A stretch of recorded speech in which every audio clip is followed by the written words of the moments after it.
অন্তর্বর্তীকালীন সরকার এখন পর্যন্ত দুর্বলভাবে কাজ করছে, তাই এই সরকারের সফল হওয়ার আভাস মিলছে না। সেন্টার ফর গভর্নেন্স স্টাডিজের আলোচনায় এসব মন্তব্য করেন বক্তারা। এখনও সংস্কারের রূপরেখা আসেনি জানিয়ে রাজনীতিবিদ ও বিশিষ্টজনেরা বলেন, জনগণের প্রত্যাশা উপলব্ধি করতে পারছে না এই সরকার। ফ্যাসিবাদের দোসররা এখনও সক্রিয় জানিয়ে বক্তারা বলেন, স্বৈরাচারের আমলা দিয়ে রাষ্ট্র পরিবর্তন সম্ভব হবে না। এ সময় বক্তারা আরও বলেন, রাজনৈতিক ঐক্যমতের ভিত্তিতে রাষ্ট্রে গণতান্ত্রিক প্রক্রিয়া নিশ্চিত করতে হবে অন্তর্বর্তীকালীন সরকারকে। এ সময় অন্তর্বর্তীকালীন সরকারের উপদেষ্টা সৈয়দা রিজওয়ানা হাসান বলেন, ফ্যাসিবাদের দোসরদের কারণে রাতারাতি পরিবর্তন সম্ভব হচ্ছে না। জনস্বার্থে মানা হতো, জনস্বার্থে ব্যাখ্যা হতো, জনস্বার্থে প্রয়োগ হতো, তাহলে হয়তো যেমন ধরেন আপনি পুলিশ প্রশাসন সম্পর্কে একটা বিস্তারিত সংস্কার করলেন, এটা বাস্তবায়ন করবে কারা? যে লোকগুলো বাস্তবায়ন করবে তারা তো প্রায় সকলেই রয়ে যাচ্ছেন। সমাজের প্রতিটা জায়গায় যখন ফ্যাসিজমের দোসররা একেবারে গ্রথিত অবস্থায় আছে, সেখানে ওভারনাইট সবকিছু টান দিয়ে চেঞ্জ করে দেওয়াটা সম্ভব না। একটা উদাহরণ, এটা আমার নিজের।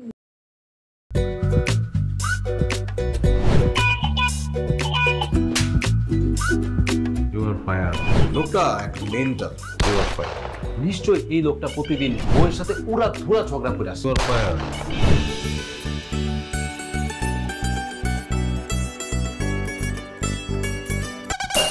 এটা কি? হ্যাঁ, এটা কি পেঁপের জুস নাকি ভাতের মার? করলার জুস আবার কেন? কালকে খেলাম। ডাক্তার তোমাকে 3 বেলা খেতে বলছে, আমি সেখানে 1 বেলা দিচ্ছি। 3 বেলা করে দিব? আমার অপরাধটা কি ছিল? কি অন্যায় করছিলাম আমি? এরকম চিৎকার চেঁচামেচি করলে সোজা দারোয়ানের রুমে পাঠিয়ে দিব। খুবই সুন্দর লাগছে। ওটা আমি না, ওটা প্রমা। আসসালামু আলাইকুম দুলা ভাই, কেমন আছেন? ডার্লিং, আসো, তাড়াতাড়ি আসো। আমার একমাত্র শালি প্রথম বাসায় আসছে।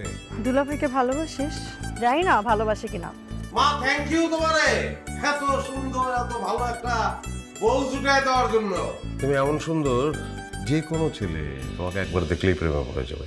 কি ডার্লিং, কফি খাওয়া? আসো ডার্লিং, একসঙ্গে কাজ করি।